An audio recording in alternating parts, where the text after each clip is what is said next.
This is Unpivot, the show for Excel and Power BI fans and anyone who likes chatting about data. I'm Win Hopkins. I'm Giles Mail. I'm Mark Proctor. I'm Sue Bays. Last. Oh, you sound sad. Why are you sad, Sue? Last. Because you're in last. Welcome back, Sue. Saving the best for last. Excellent. Excellent, because you're staying there for a while. Yeah. Totally worth it. Totally worth it. Tell us what you've been up to, Sue. Where were you last time? I went to Stockholm for a 4-day Microsoft Fabric conference, which was absolutely awesome, completely and utterly and brilliant. And I learned so much new stuff. I hung out with loads of people in the community. I got to meet people I'd not met before. I met Sandeep Pawar, who is one of my heroes. And I partied. We had lots of dancing. And I went running and got lost. And just had the best time. So lots and lots of fun. So it's worth being last. But I did miss you. We missed you too. We did. Well, we didn't talk about running though at all, did we? We noticed no, that. I heard. Well, I've got Budapest on Sunday, so expect lots of references. Mm-hmm. Yeah. And favourite session of the summit? Favourite session, Michael Kowalski, Power BI Semantic Links Library, which was just awesome. So it's what it basically means is there's a new format of Power BI that you can use, which will enable you to use Python notebooks, which are just brilliant, to do all sorts of things with Power BI, including version control, including, my favorite was being able to access the report level. So we can use Tabular Editor, for example, to change the data model itself, but to access each report layer and things on the report, the visual element, you can use Semantic Links Labs to do that. So it's very, very exciting. You just blew me away. You know when someone uses, right? Oh, sorry. You know when someone uses 5 words and you know what all of those 5 words mean individually? Collectively, they make sense. You got Power BI. I'm okay with that. Semantic Links Lab library. Yeah. Yeah. So it's basically a way that you can use Python notebooks. So you've got Python and Excel where you can code. So it's a way that you can use the power of Python to change your Power BI reports programmatically. So instead of having to go in and automatically do things, you can use Python to do things to your Power BI reports. Is that on the fly, or is that so? As someone's viewing a report, does Python do stuff then, or is it as you're building the model? Building. Okay. Building. So like you have a theme where you can change the font size, or you can change the report, but you have to do click, click, click. You can get Python to do it for you. Okay. So that is so many levels above where I'm going to be able to do anything for the foreseeable future, but it sounds exciting. Stepping stones. It's a way to really automate your development of Power BI at scale. It's a bit like, it sounds a bit like a macro to set up thing. Like if you've got procedures or themes or other things where you set up that you always use, you can click it and it will then create your workbook. Or I don't mean workbook, your Power BI file exactly how you want it every time. Or you can then have a selection of things. So if you've got 10 things that you commonly use, you can then interchange those 10 things to set it up exceptionally quickly. Yeah. Awesome.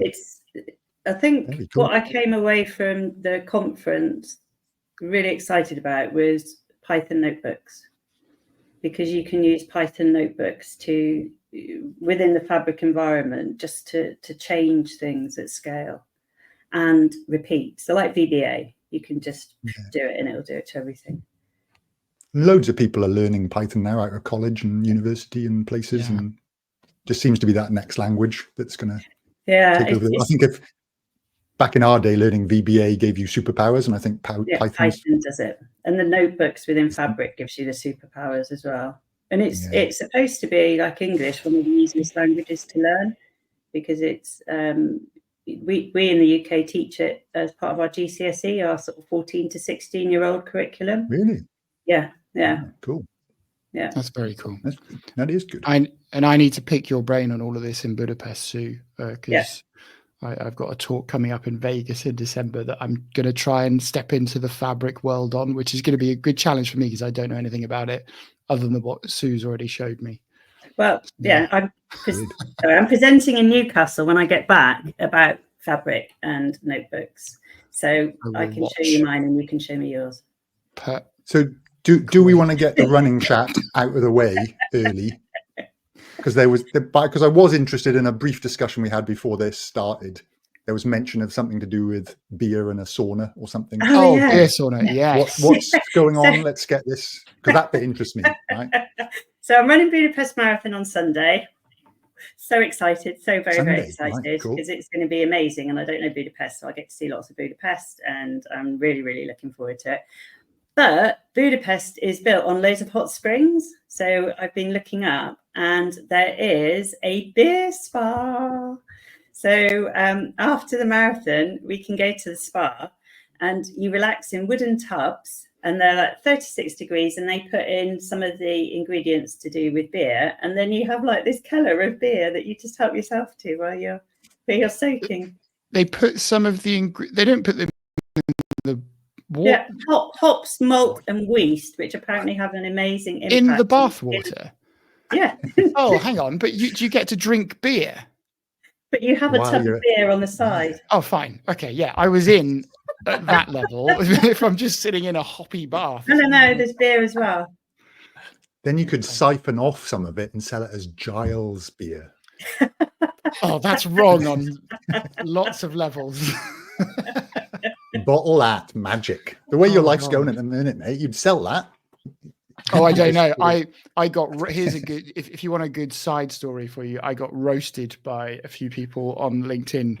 I don't know if you saw, I posted something about some product. Oh, okay. Good question.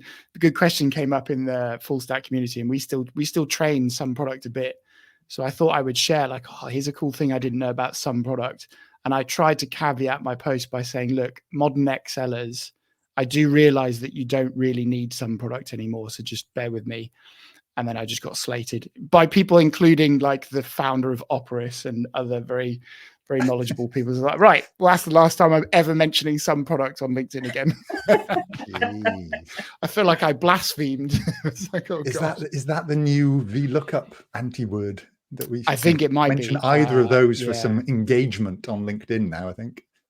I'll share the link if you want to put it under the video. Yeah, it was. I came away. I was like, right, okay, good. You're back down to earth now. After I haven't spoken to you since your song and dance routine. Yeah, it's brought me right back down to earth. Okay, just keep quiet, Charles. No more of that. So, in terms of some products, what were people saying? Because I think I saw the post. I think the post was like, if you use some product, what's the difference between using a comma and using an asterisk to separate the sections, right? That's exactly. I saw that question, but what were people's responses in terms of some product? Generally, it was just like, you don't need to do this. You should be doing this with some, or you should. I had a few people that I know quite well, like Peter Bartholomew, going, you might as well just teach people let as the first step, which was genuinely Peter's view, and it's genuinely not my view. Unfortunately, David Culver, who's the founder of Operis, did actually pick up on the training example was a little bit rubbish, and you could have done it an easier way. But it was one of those training examples that we probably wrote 5 years ago, and the world's moved on a bit, so it's fine. I probably needed to be brought down a peg or two, and it's happened. So here I am, humbly at your service. Don't worry, we've got days in Budapest for me to achieve that. You'll be fine. Oh God, all right. I didn't know that was the goal. No, it's not. I'm joking. I'm also keen to find out, like, Mark's obviously not been arrested yet, but number plate saga. Oh yeah. Any news? Any updates? So I mean, in all honesty, I thought the police are going to do nothing about this whatsoever, right? I had to get some new number plates. 28 quid. That was that was my personal financial loss. I know. Yeah.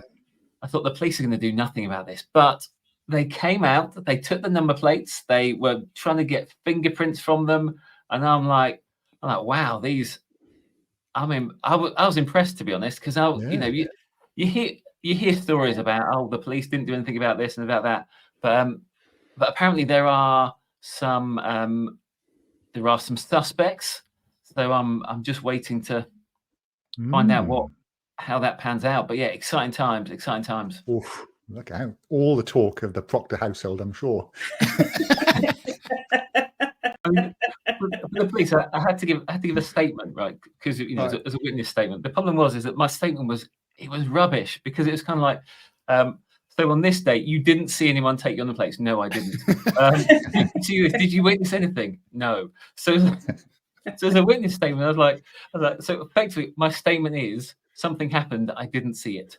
Great. Was it your daughter that noticed? Yeah.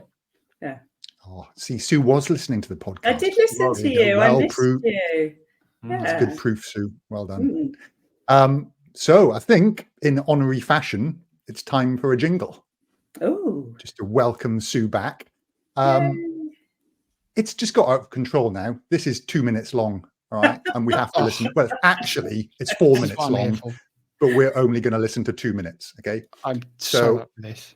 Let me talk you through the inspiration. I was thinking, right, what can we do? I want to go a coding, running, magical type theme to it. So that was my inspiration. Okay. So here we go. It's working away for, isn't it? I know. Let's go. I can imagine Sue run. I would run to this and I'd be like,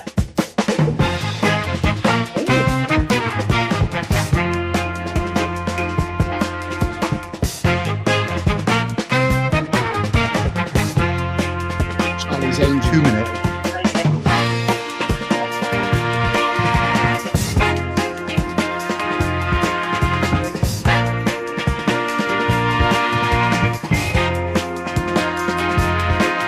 In the heart of Devon, where the rivers flow, there's a woman named Sue on the Unpivot show.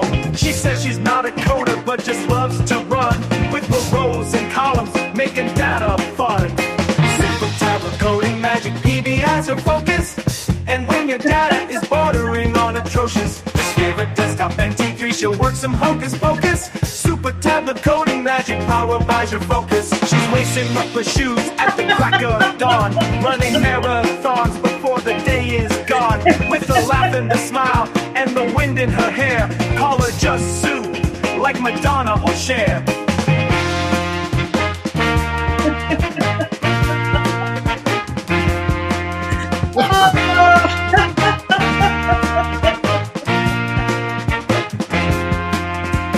Leading the user group from Cornwall to Devon, she brings folks together. It's a little piece of heaven. Not just a coder, we've told you before. She may be just Sue, but she's a whole lot more. Super tablet coding magic, PB as her focus. And when your data is bordering on atrocious, just give a desktop and T3, she'll work some hocus pocus. Super tablet coding magic, powered by your focus. When she's not running, then her refreshes are. You'll always see her models with a date calendar. DAX and Power Query and Python too. Her name is Sue Bays, but just call her Sue.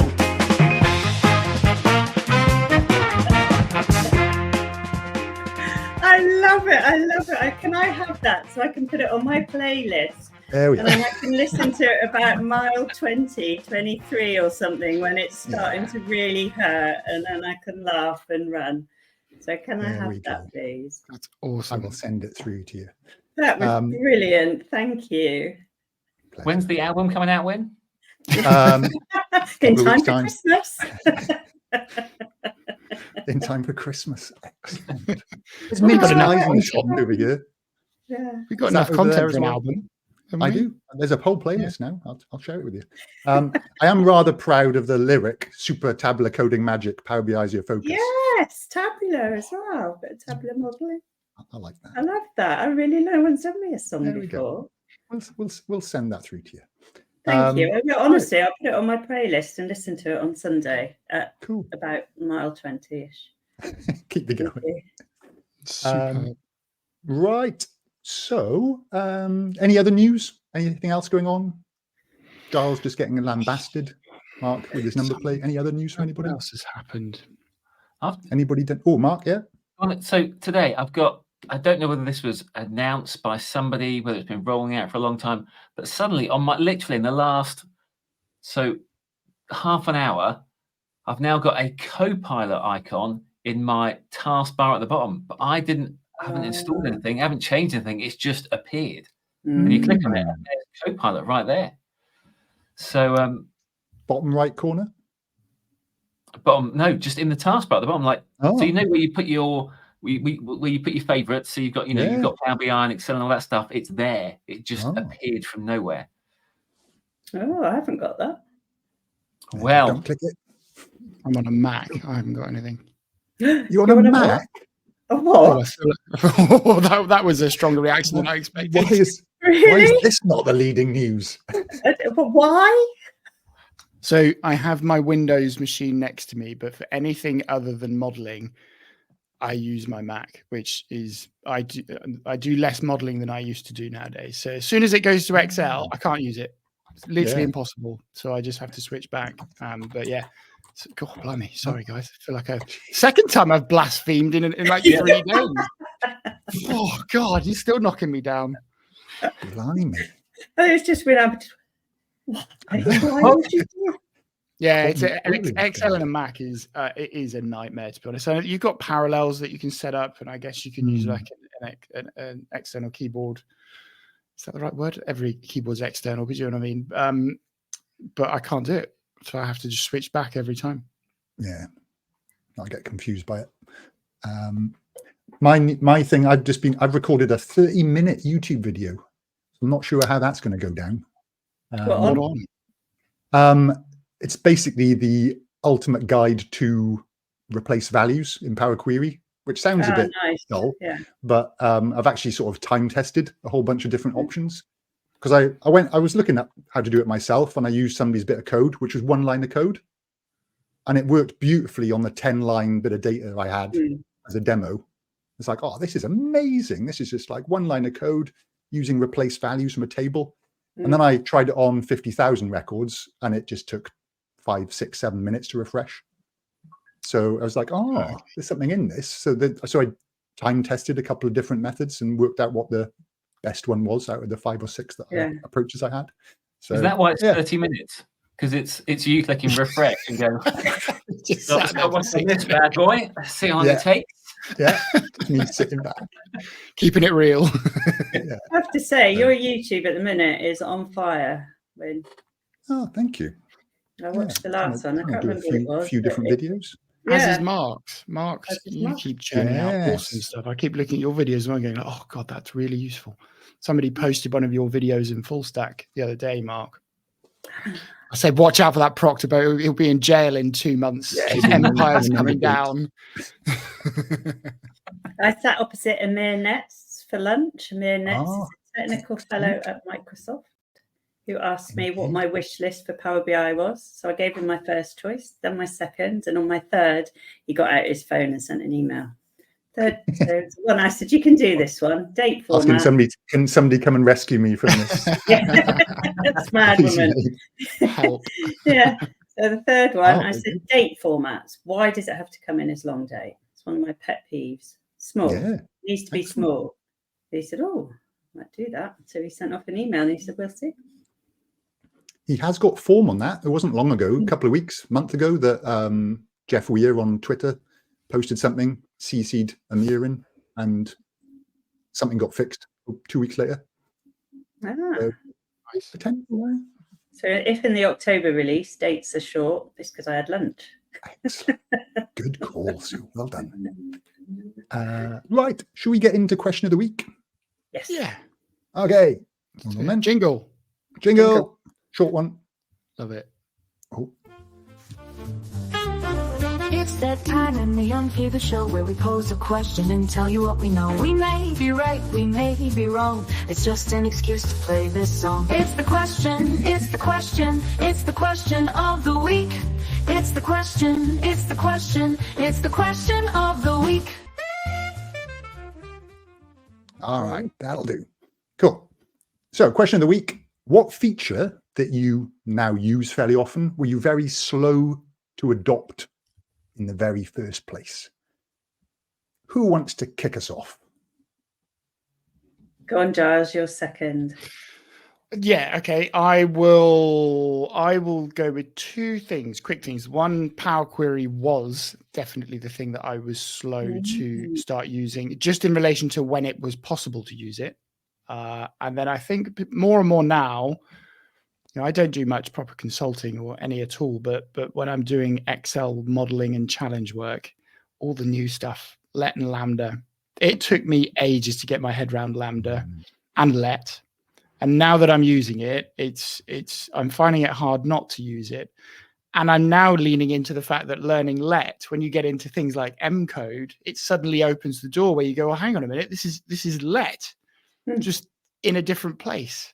So getting across that line with let and lambda has been a real eye opener for me recently. Very cool. There's a few people who said that who mentioned about let as well. Oh, actually, your colleague Miles. Said the let function on LinkedIn, as did a couple of other people. Lee Becker. Yeah. Well, he's so I've been doing these kind of live-ish record work, as in like you're watching me try Excel BI challenges live, which has been really good for my benefit to get up to speed with it. Miles is now creating a workbook and an article behind each of them, so he gets to watch me struggle, and then he goes in and thinks, well, how else could you do it? So yeah, and again, like Miles has resisted this kind of let lambda world just from the kind of sense of don't just use it because it's the new flashy thing. Use it where it makes sense to use it. Well, once you really get comfortable, I always think of it like the Matrix code. Like once you see it, you see how it works. Like you can't unsee it. So yeah, it's been a bit of a game changer for the last 6 months, I think, for us. Awesome. Sue, do you want to go? Tabular editor. Took me a little while to start using it because you open it and you think, oh, but I just, it's just so slow programming without it. So for me, Tabular editor sits on top of Power BI, and it enables you to change everything at speed, quickly, efficiently. It helps you, and so it took me a while. And I do lots and lots of sessions now on how to get started, because once you get started, then you're hooked. Can I ask a silly question? Yeah. I thought I can challenge that, I'm sure.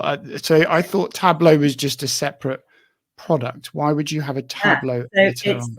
It's not Tableau, it's Tabular Editor. So it's it's an external tool that attaches to Power BI. Cool. And so it basically attaches to your model, and it allows you to create many measures in one go, to format many. And because you're changing the metadata, not the data, you can do lots and lots of them before you push it back to the model. So you're not just sat there waiting each time.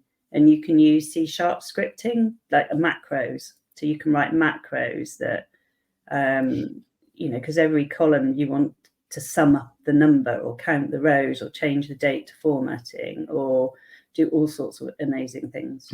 So Sue, the non-programmer. It's like VBA for Power BI. Yeah. That's still on my list of things I'm slow to adopt because I keep dipping into it, and then it's a game changer. It's a real game changer. And now Direct Lake, because in Power BI we've got Direct Lake now, which is where you can attach to your model like direct query rapidly using Direct Lake. And it was in the service, so it was in the URL, but now, new announcement at FabCon, you can actually use Direct Lake in your Power BI desktop, which means you can attach Tablet Editor to it. Oh, okay. So, Tablet Editor is just brilliant. worth enough to. It's one of those things that you just have to. You have to open it and use it to make yourself use it, and then once you make yourself use it, there's no going back. Tabular Editor 2 free is free, and then Tabular Editor 3 is paid. Yeah, Tabular Editor 2 is free. Tabular Editor 3 is paid for, but you can use Tabular Editor 3 for 30 or 60 days for free. Okay, trial, nice. As a trial, but Tabular Editor 3, because it's commercial, is easier to use, I think, than Tabular Editor 2. Yeah, more features. So that's one of my things I've got to do, little blog posts on how to use it, but it's just brilliant. Nice. Lovely. And Mark? So when I saw this question, I was like, well, pretty much everything. Because when almost any feature comes out, I mean, you've probably experienced this so far on the few episodes, is that a new feature comes out, I go, it's rubbish. Why would anyone ever want to use that? And then within a few weeks, I'm going, it's awesome. Everyone should use this. Yeah. So what features am I slow to adopt? Pretty much everything. But there's a few key ones. So first of all, my first one is actually just Power BI in general. Okay. The first course I took on Power BI was absolute garbage. Okay. It was like, by the end of it, I was so like, they started off with all these visuals about how to run this, how to run like a parts store for a car, with car parts, and how you can show on visuals about where you can see where different car parts are. And I was like, man, I'm never going to use this. And literally, I just didn't then touch it for another 5 years. So a course that just wasn't what I needed in the slightest, getting me off from Power BI. I was slow on, well, I'm going to say I was slow on Power Query, but so it appeared in Excel 2016 natively, but when we got it, and then where I was working, and the version we had, there was I don't know what release cycle we were on or how it worked, but effectively there was a bug, so that if you added a column in Power Query, everything worked until you click refresh all, and then Power Query would crash. So everything would then crash. So for about 6 months, I had this thing with Power Query where I was going to go, why does this not work? All these videos show this working, but every time I try this, it just crashes like boom every time. So because of that, I was slow to adopt Power Query. I've got more. So index match. I was slow to adopt index match because all my things have got a reason, right? I'm backing myself up here. It's not because I'm an idiot.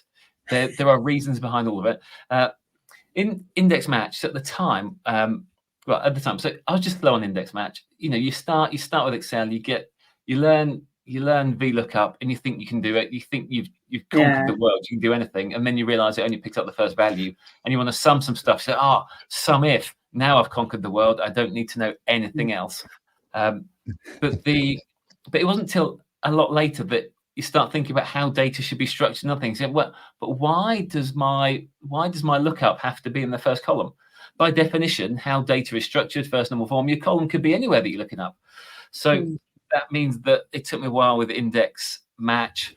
Then dynamic arrays. I was on board with the initial release of dynamic arrays, filter, sort by, all of that. I was happy with that. But when Lambda came out, I was like, no one in their right mind is ever going to use this.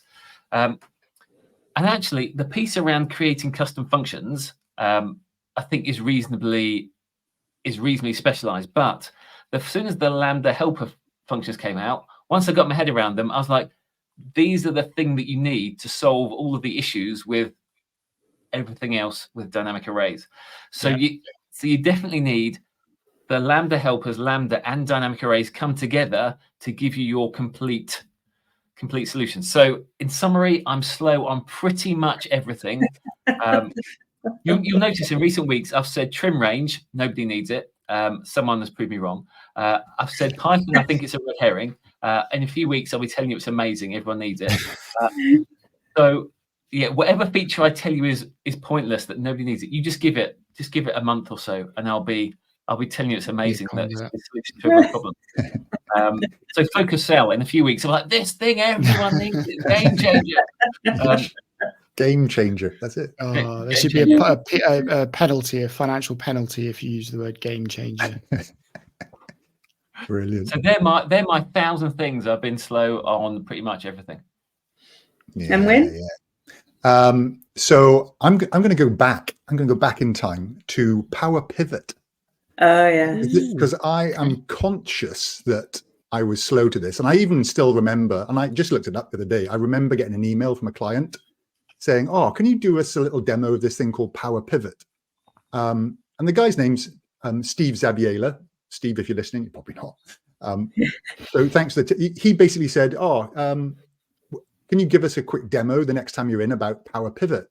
And this was 3rd of June, 2014.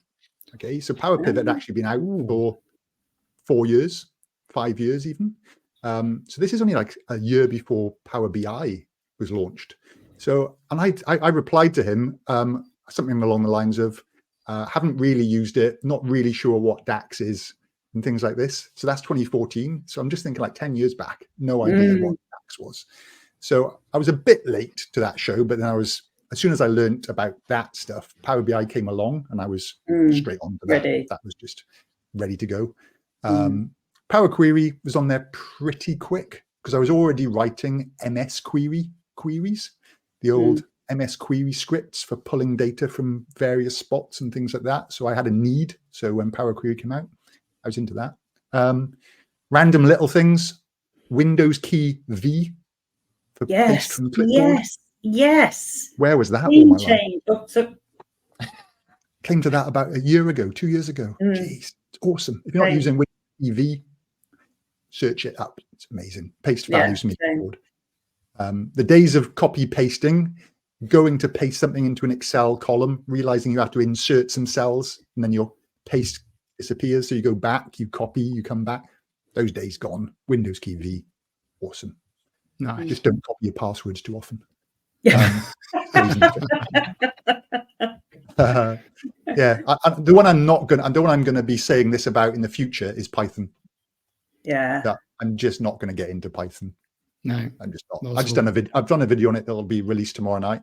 And I just admit that I'm a bit of a fraud in my demo, but I can use ChatGPT to help me write the Python, which is awesome. Yeah, but that's the thing, though. You can do. That's not being a fraud. That's being intelligent. I sort of realized that it's a bit like cheating with the macro recorder. You're not going to write the best code.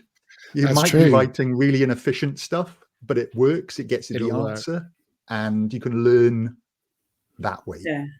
From bit at a time. And so, those are mine. Let's have a quick look through what other people mentioned on LinkedIn as well. Jeff Stevens said let as well. Eddie Thomas was Control-Shift-V, the new paste values. Yeah, I still can't get that in muscle memory. Still can't do it. Alt-ES. Oh yeah, the old school. Really old school. Lee Becker said tables. Yeah, I think lots of people are slow to tables. Once they find them again, awesome. Jeff Stevens, dynamic arrays. Julian said data tables and tables. Shirley said Power Query. Doug said Power Query. Lots of people are slow to Power Query. Still, I think data tables, in financial modeling at least, when you learn this little trick of linking data tables to your scenario switch, that's quite a game-changing moment for financial modelers, or beyond. It might be beyond financial modeling. That you never forget that once you've learnt it. Game-changing, Giles. It was game-changing. I mean, that is. That's does all that count? in the game. Yeah, discovering it maybe. There was a scenario for me. Hold on, my work pace break is turned on to tell me to have a break. 8 o'clock at night. Don't do it now. Right. I was working for one of the banks, and we were doing bad debt analysis. This is going to be a terrible story, but bad debt analysis. And we had a presentation to do the next morning where we had to essentially run 10 different debt scenarios for the CEO of one of the banks. So late night, but then data tables, just dropped in the input parameters, come up with a little fancy way of doing it where it could pass in a different sort of input variable, and it just went spat out all my results. It's like, yeah, it's great. Really good. Awesome. So Nice. yeah, data tables. Haven't used them ever since. That was 20 years ago. Really? Wrote a white paper on it. It was my first blog post when I joined Access Analytics, because I'd just done it when I sort of left the last company. Oh yeah, everyone's going to use this, and then just never touched it. Well, they're good. I mean, at a high level, you know, if you think of financial modeling world, you might have, I mean, God, you could have like 50 scenarios set up if you wanted them. But if you're just looking at 1 or 2 KPIs, whatever it is, MPV, like break even time, it's great. But the moment you actually want detail, you're kind of lost if you've just got it coming out through a data table. But it's still, it's a great trick. Yeah. Anything else from anybody? I'm with you on the Windows Paste. I was late to that. Christian, that was on before, he showed me. It's like, brilliant. It's good. Can I confess that although I'm aware of Windows V, I've never used it. Marcus again. In terms of being late to the party, I mean, I haven't even got to the party on Windows V. The same with Control-Shift-V. It's like when it first came out, it's like, oh yeah, it does that. And that was the only time I've used it. Data tables, the only time I've used it is when I saw somebody else use it. I thought, I might try that. Oh yeah, it works. Never. So all those things, but I have used Tabular Editor too. So I'm not. I mean, I don't fully understand it, but I'm not 100% late to the party on that one. Those other 3, awesome. I've not even joined the party. I was just. Right, I think Windows V was about 6 months ago for me. Christian was showing me I was doing something, and he went, "Use Windows V," and I went, "What?" And I'd heard it, and I hadn't, but now all the time, it just stores everything in your clipboard memory. But they must have made it easier to use or something. Because I think I think so.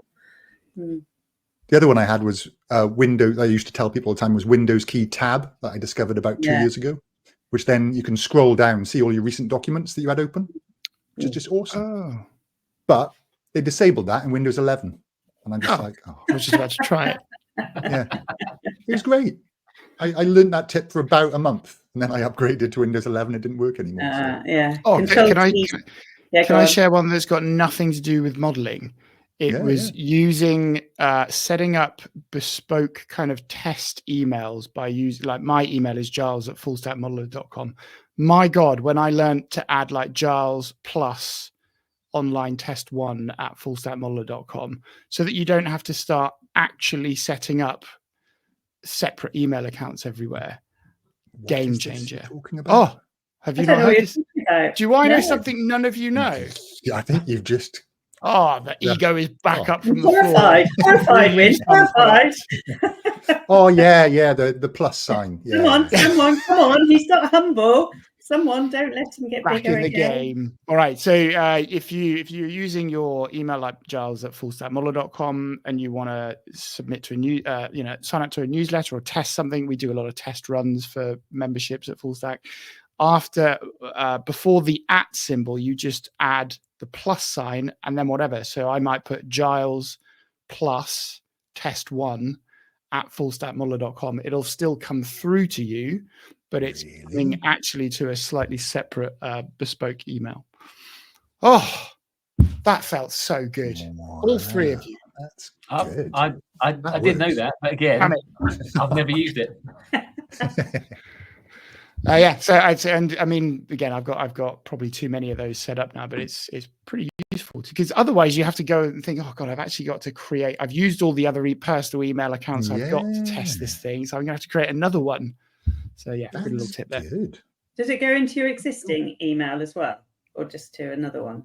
Yeah, it goes into comes through to your inbox. Right. But you can see that it's actually coming to a unique actual email account. Which is great. And you can use that email address if you want to. As emails come in, you can filter them out based on your email address. Yeah. So therefore, you say, I've signed up for this, and therefore everything then gets filtered because you've signed up with that specific email address.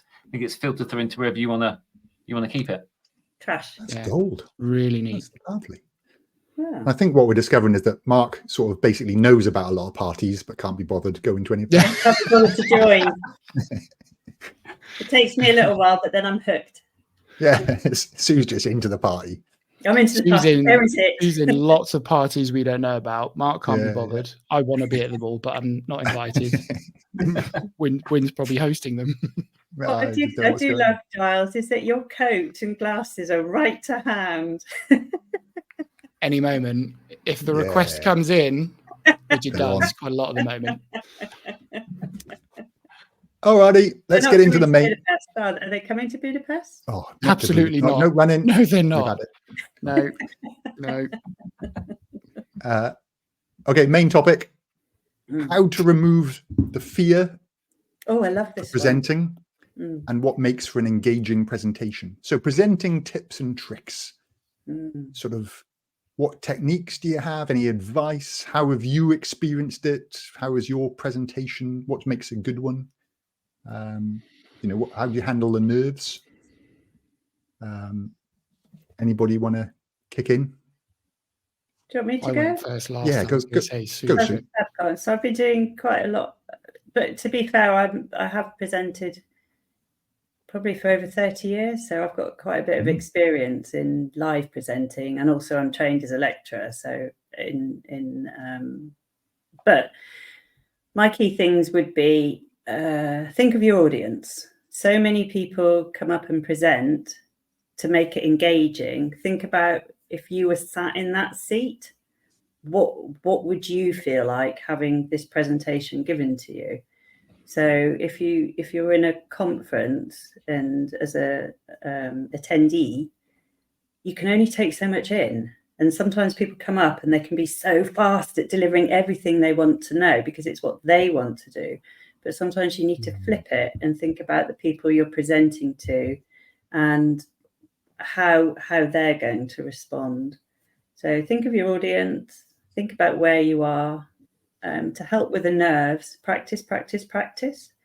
And Sue, I've written down practice. Practice. And what I do is I present on Type Editor. I want to present on the semantic links. Is I go right to the top. Just say. So I went to Danny Ottiker, who is the he's the developer. The developer of Type Editor. Yeah, okay. Can I'm going to be presenting on your software. Please, can you spare me half an hour to listen to my session so that I know I'm technically correct? Wow. Presented on query folding, Chris Webb, please, can you listen? Because you then go up with the confidence of knowing that the complete experts in your field have listened to you technically and that you're correct. And people don't mind. Generally, if you ask, they don't mind. So mine would be, think of your audience, prepare. And I usually, and I have friends that will listen to me as well. And I'll say, I'm 60% there, 70%, 80%. And then about 90 odd, then I go to I present when I'm ready to the top. But practice and prepare. Be nice. And love it, enjoy it. Practice on something you're happy with. There's nothing worse than presenting on something that you're not comfortable about. Yeah. Yeah, that's another important one. Just a topic that you feel comfortable with. Yeah. And you don't have to be an expert on it. There's going to be other people in the room who know it. Yeah. Use your audience. Stuff, but as long as you know your bit and you're open also to being wrong about something you're presenting. Yeah. As well. You don't take affront if some you say, oh, that's brilliant. You're learning as well. Yeah, absolutely. And I think that's the big that's the big get out, I think, in this environment, because everything is changing at such speed and we're expected to know so much that you just say, well, this is my understanding. But if someone knows more and they're in the audience, then use them as a helper. Don't see it as a threat. Use them as a helper. Yeah, totally. Anybody else got their memories of their first presentation or got some tips and advice? Or I can go. So I would say that you have to remember that presenting live and presenting virtually are quite different. And therefore how you approach that is going to be different. So I think because when you're presenting virtually, you haven't got an audience to bounce off. So therefore I think your presentation is going to be very different. And just to be aware of that and not prepare them necessarily in the same way. I would say to follow with some of the things that Sue said there is that I have a tendency, and many other people have a tendency to, once you get up there, you just got to get through it. So you speak fast, especially if you know you've got like an hour and you've timed it before and it came in at 58 minutes. So therefore, and you mentally 15 minutes for questions. So that means you just decide you're just going to talk faster, which is never a good option. But let's face it, I've taken that option. But I think going back to what Sue said around, you're sharing things, is that it's useful you need to have like an overarching story or concept, and to keep revisiting what that is, because often you see a presentation and someone says, "Oh, we're going to do this. We're going to start here," and they go through their however many steps they go through, and by step 4, you're like, "I don't even know why we're doing this anymore." Yeah. So keep visiting where you are in the framework or the journey or what you're trying to achieve. I think it helps. Sometimes I might overdo that, but hopefully just like this is why we're doing this step and this is why we're doing that, helps to reset where people's thinking is. And it then means that if people zoned out for however long, they can then join you from where you are and pick that back up and keep going. The other thing that is useful is to think, especially when you're presenting live, is to try and think about involving some level of, involving some level of humor in some way. So I've done presentations that are purely just, here is a whole load of information and a whole load of stuff, and from an intellectual perspective, it's probably reasonable, but did people enjoy it? Maybe not. But then equally, I've done presentations where I've really just tried to harness some elements of humor into the data set I've used or something else. And people come up to you afterwards and they remember what you've presented on, even though the content of the presentation was less or worse. So when we were in the Excel days in Bulgaria, so I did a data set about squirrel activity, which wrong start. Which, I mean, the opening line, I mean, it was about cube formulas. So my opening line was, before we start talking about cube formulas, we need to talk about squirrel. And I put the word SQL up on the screen, right? And I said, if you think I said SQL, you're wrong. I said squirrel, and then these pictures of these squirrels come up, and then it was this. So there was a squirrel survey in 2018, in October 2018, in Central Park in New York, about squirrel activity. And so I decided to use this data set, and there's loads of like observations in this data set that I found, which I could then pull out. So I mean, I don't think anyone dislikes squirrels. I mean, there might be some people, but generally you show pictures of squirrels and you start talking about squirrel activity. And in this data set, right, this was purely by accident. There was so I mean, I invented my own squirrel activity measure, my own KPI to understand how squirrels move and what activity they're doing. And all of this was really just to try and get people in, so that when we talk about cube functions, because if you go, here's my P&L and here's my balance sheet, people are like, who cares, right? But once you've got this humorous metric around squirrel activity, and this metric, and this was a pure accident, so it showed that they were exceptionally busy on Sundays and Mondays, and then on Tuesdays there was no data collected whatsoever. So my joke was then, well, clearly they're so busy on those 2 days, they then take a rest on Tuesdays. And so you could pull out stuff in this data set. So I think just trying to use a data set that people can, essentially go, here's a P&L for a fictional company. People are like, I think, like, is anyone interested in that? But once you pick a data set that's got something that's like that people can engage with and find slightly humorous, even though, I mean, cube functions are not funny in the slightest.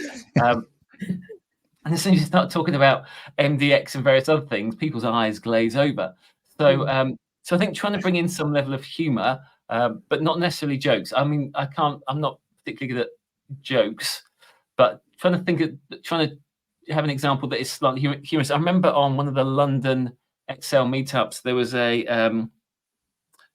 someone who did a presentation about X lookup and various other things, and he was Italian, and all his examples were about pizza. And so, well, I can get on board with this pizza wasn't idea. Enrico, was it? Yeah, well, yes. Yes, It's all about pizza, and I'm like, yeah, I'm on board with this.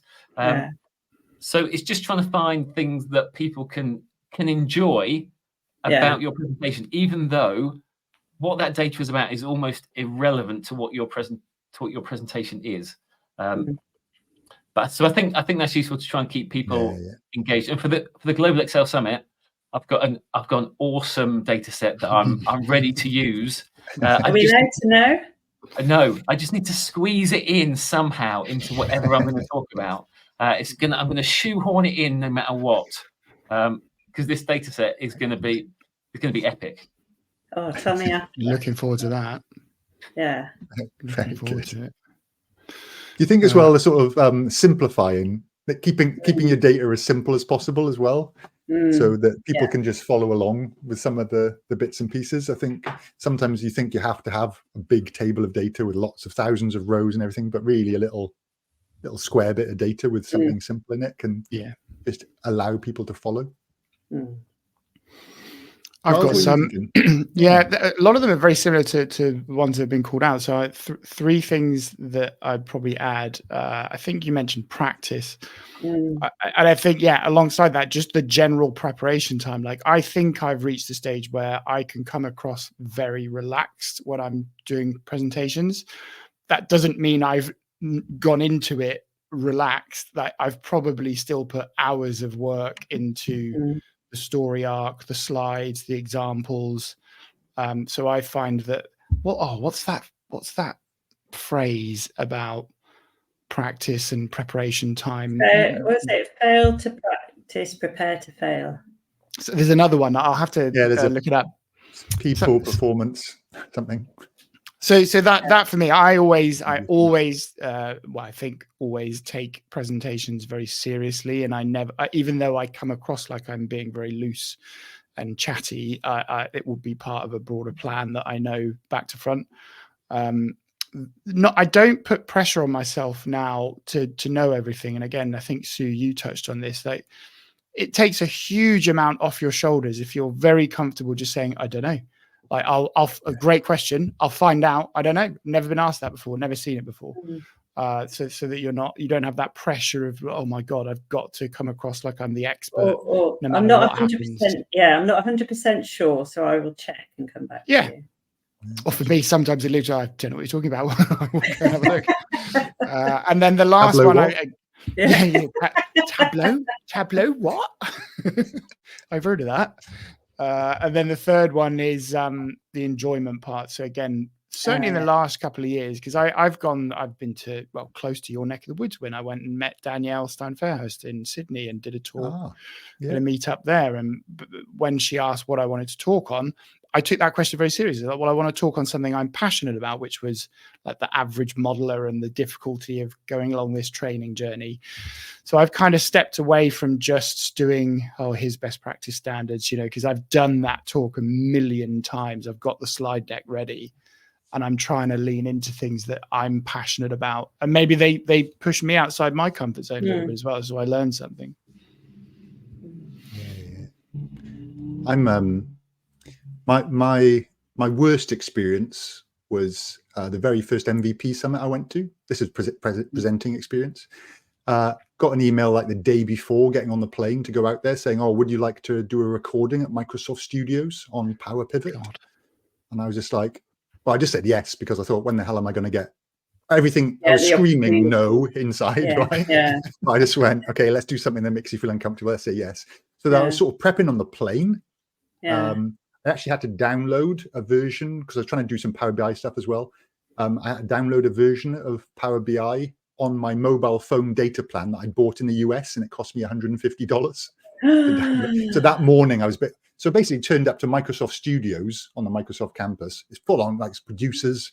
There's all the lighting, there's all the rig, and you got a big screen. And I was just absolutely shaking my pants off. And it's only because I'd really practiced, so I could pretty much do it blindfolded in that, like, over and over again, that I managed to hold it together and get through it. That video is available on YouTube, I think, somewhere, and it's just, I look terrified. It's crazy. Really?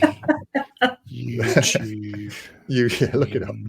YouTube win, terrified. Yeah, but yeah, my first meetup group as well. I just remember being, shaking with nerves. Yeah.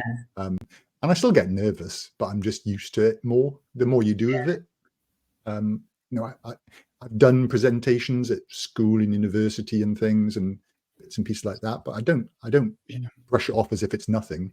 No, I just have absolutely to not. be confident by practicing enough. Yeah. Practice and prepare. Yeah. And then I think eye contact as well. You stand up and smile at people and just take a breath. Move about a bit. And smile. Don't be frozen to the lectern. Yeah. If you can move around, you haven't got a microphone or something. It's good to just wander around. Also, PowerPoint presentations. Best PowerPoint presentation I ever went to was about PowerPoint presentations. It was a woman who's a specialist in it, and her whole presentation was like 10 images. That was her whole PowerPoint presentation. Every slide was an image. A big image, maybe one word on it. And that was the trigger for the conversation about the topic. Yeah. For me, I actually I don't use PowerPoint that often. I actually put everything either in a sheet in Excel to make it look like a slide. And I just click through, here's my presentation sheet, here's my Excel sheet. So I just toggle through that way. Or same thing with Power BI. I just have pages with the rather than jumping back and forth between closing down your PowerPoint, opening it up, clicking present. Those sorts of things just makes the flow a bit better. So back on that idea, Win. So I wrote a macro that would hijack your presentation clicker, so that when you click up and down, it will move to like different sheets or different parts of your workbook. So if you didn't want to use PowerPoint, you can then use your presentation clicker, and it can go in and out of presentation mode in Excel. There wasn't presentation mode, but basically hiding your things or not hiding it. And I'm like, this is genius. I've got to do a YouTube video about this. And then I suddenly thought, I'm possibly the only person that cares about this. And then went nowhere. But you're there, Win, saying you put it in Excel and then you move across the sheets. I'm like, where's my presentation clicker macro? Where's the add-in that I created? Where is it? Win needs this. It's the way forward. Because you see all the people taking time to copy their Excel sheets into a PowerPoint. Whereas I always do the opposite. I make Excel look like a PowerPoint deck. You've got your smart art if you want to do that. You've got your word art. You've got everything, and then you can just navigate through the sheets. There's an MVP called, I'm sure he's an MVP, Josh. I need to find his surname, but he's posted. I think he's quite big on TikTok. Deb knows him really well. He's done a lot of stuff on that, like building very visually attractive dashboards in Excel where you would struggle to know it's Excel. And our friend Laura has started doing things like that. So I don't know if you've seen on LinkedIn, Laura's kind of stepping into this world of building pretty cool, dynamic, visually pleasing Excel dashboards. So there's some cool stuff out there. A lot of that is just about using shapes and placing them on the workbook in the right place. Yeah. And it's just, it's especially an eye for what might look nice, and then kind of breaking out of the cells. Yeah, I think you can definitely go overboard. I think you can get a little bit too carried away with flashy, colourfully stuff. But it can look really nice. Yeah. So for dashboards, I used to do this thing where I used to get the grid in Excel. I used to make all the cells the same size. So they were like 25 pixels by 25 pixels, which then created that a reasonably flexible grid for where you could place stuff. And I thought this was a genius system. And then I saw someone went to the Toronto Excel meetup group and showed this thing about shapes. And I'm like, so literally I can just place them anywhere. And they're like really late to the party. Late to the party with shapes. You did not see that one coming. Anywhere you like. And I'm like, wow, I've never thought about that. I mean, I remember someone in the chat put, isn't your website called Excel off the grid? But you do dashboards on the grid. And I'm like, great point. That's good. Great point. I also have the advice of don't panic when it goes wrong. Like the demo gods will get you, regardless of how good you are. I've had blue screens of death. I've had all sorts. Yeah. Just, anybody, it's very rare we're doing paid gigs, if ever. The people are there, they're supportive. They're just there to learn some stuff if you're presenting. So if it goes wrong, you wouldn't feel mean And about somebody actually, else. you learn more, I think, from someone when it goes wrong. Yeah, We you do. click something, it doesn't work, it crashes, it hangs. Yeah, all I've those had it sorts of where things. my keyboard.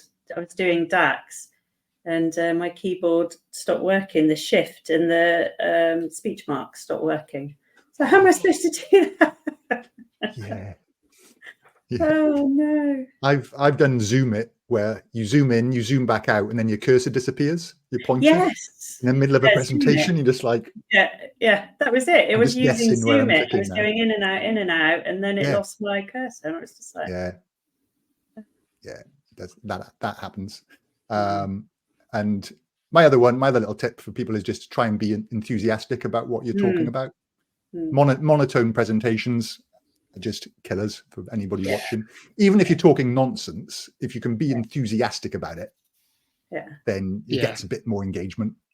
Well, there must be an interesting kind of relationship matrix that could be produced somewhere between like the technical value of the content versus the presentation skills of the presenter. Because even in our space, I think that you've probably got, I'm not thinking of a person, by the way, but there's probably extremes on either end where they're technically God level, but my God, you wouldn't want to listen to them talk live for more than 2 minutes. And there's probably the exact opposite where they're very, engaging speakers. But if you actually got under the hood of what they know, probably rubbish and everything in between. Am I allowed to say what you told me after my 10-minute presentation on Python in Munich? Oh God, is it rude or is it embarrassing to me? It was. We were drunk afterwards. Well, that doesn't make me feel any better. You text it in the private chat quickly. What are you about to say? He said, "Well, you're actually quite good, and you didn't bore me." Oh, that's not too bad. Yeah, there you go. Thank you. True. Well, it's because of the topic. But you made it interesting with running stuff, didn't you? I remember. I don't know. Relatable data. Related data. Yeah. It's a good trick that Mark was mentioning. I think I like your squirrels one, Mark. We had James Dales presenting for us on our user group last night, and he does the most amazing geospatial and map data. Oh, icon maps and stuff. Icon map Pro. It was just awesome. But his data sets were really cool. He was showing crime data sets and all sorts, and tracking planes with little planes. So it does make Mark will be showing up on that next week. Yeah. Number plate crimes. Here we go. Bank robberies. That's the next one, Mark. There you go. You can have that one. When your data shows up. Have we got time to talk about the fact that I would say next in episode, terms of presentations? He's got what? He just talked over the top of you. Unbelievable. Oh, very rude. You on a delay, Mark? Or can you hear us? Mark, say something to us.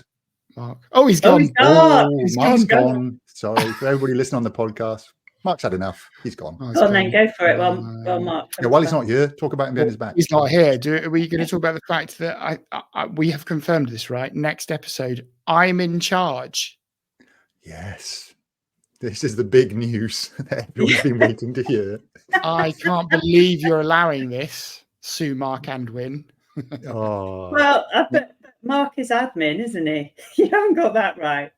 Mark's going to be official admin, so he can mute Giles at any point. Oh, Mark's back. Oh, he's back. I'm back. Mark, I'm back. So we're just talking, Mark, about Giles's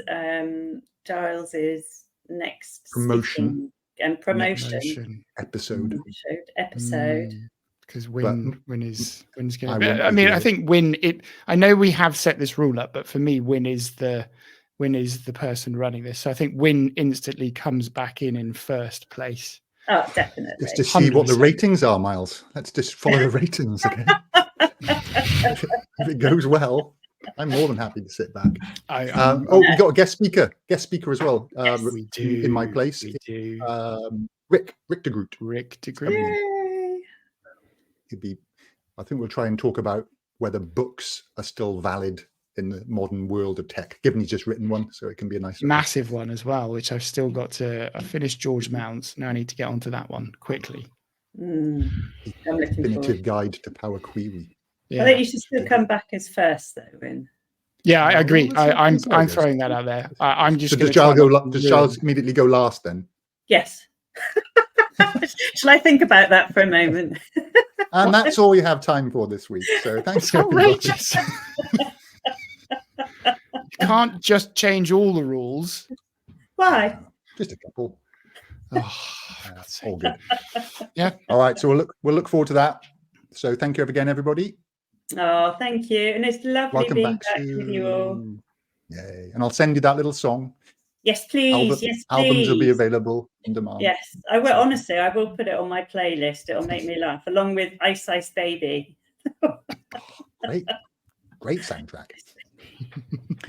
All right, folks. Thank you very much for listening. Bye-bye. Catch everybody next time. Bye. Bye. Bye.